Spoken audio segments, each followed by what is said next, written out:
Welcome, fellow Shluchim. My name is Tzvi Reiter. I'm a shliach of the Rebbe in Roslyn, New York. A couple years ago, my Zaidi told me the following story. Listen up closely. Rabbi Herschel Fegelstock was the shliach of the Rebbe in the Montreal Yeshiva. He would often travel to spend Yom Tov with the Rebbe in 770. One year, he came for a Pesach. However, Rabbi Herschel had a problem. Yeshiva resumed right after Yom Tov. Rabbi Herschel had to return to Montreal right away. Now, Rabbi Herschel wanted to go to visit the Frierdiker Rebbe Ohel, but the only days possible were Chol HaMoed, and according to halacha, one should try not to visit his cemetery on Chol HaMoed. What should he do?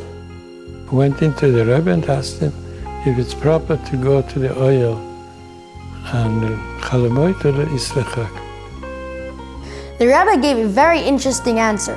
So the Rebbe said to me, if it's for you like going to Eis Ratzon, on those days you don't go to Eis Ratzon. But if you hold, as the Rebbe just moved a few blocks away, but it's the same thing as the Rebbe in 770, then you can go. You heard? The Rebbe said to Reb Herschel that if you view the Ohel as a regular caver cemetery, then no, you should not go to the Ohel on Chol HaMoed. However, if you see yourself going to the Ohel as if you are visiting the Rebbe, just he's moving a few blocks away from 770, then yes, you can. Tzeirei Hashluchim. Our visit to the Ohel now is not like any visit to a tzaddik's kever. It's so much deeper than that. We are visiting the Rebbe, and this is where the Rebbe is. The same Rebbe we see in videos, giving out dollars, encouraging the Hasidim, and speaking to us at rallies, is right here, right now.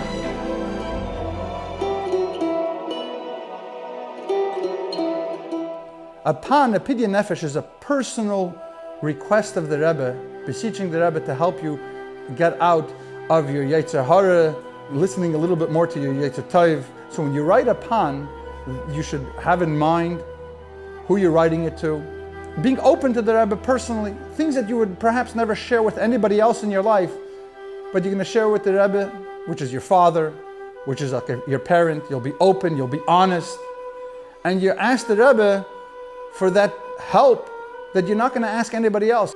So may I suggest that you use this time of going into the Ohel and going into Yechidus, use it carefully, use it thoughtfully, use it in a productive way.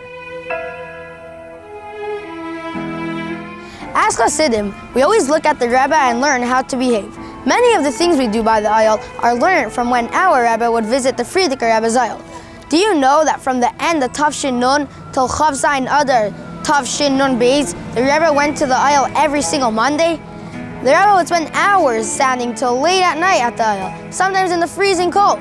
On days that the Rebbe would visit the Ohel, it was obvious that something was different. The Rebbe would go to mikvah, and on the way, the Rebbe would use every moment for either learning or davening. The Rebbe's seriousness was very clear. So too, we must understand what we are about to do.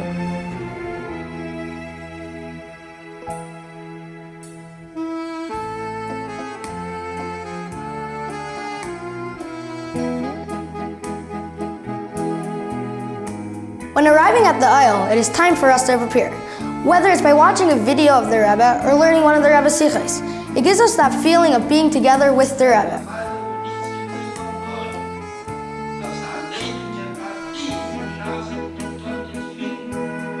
Before we write our letter to the Rebbe, we wash our hands, just like we always do before doing something holy and special.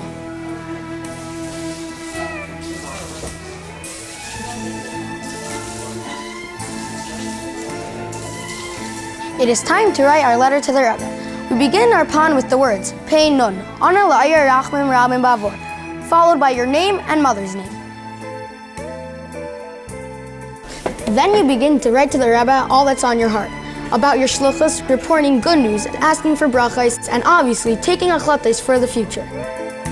Before entering the Ohel, make sure you remove your leather shoes and put on non-leather shoes or slippers. The Rebbe said many times that along with a pan, a chassid must give demei pan, tzedakah, to the Rebbe's maistes and causes. We should make sure to give a few coins before going into the Ohel.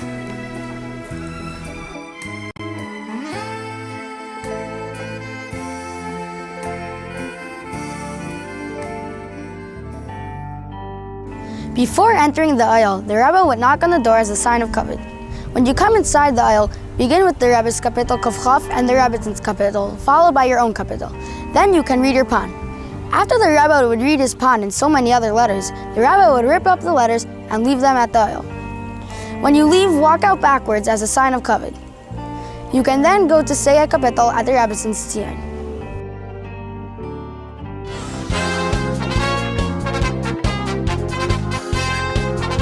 Chavra, we just came from being by the Rebbe.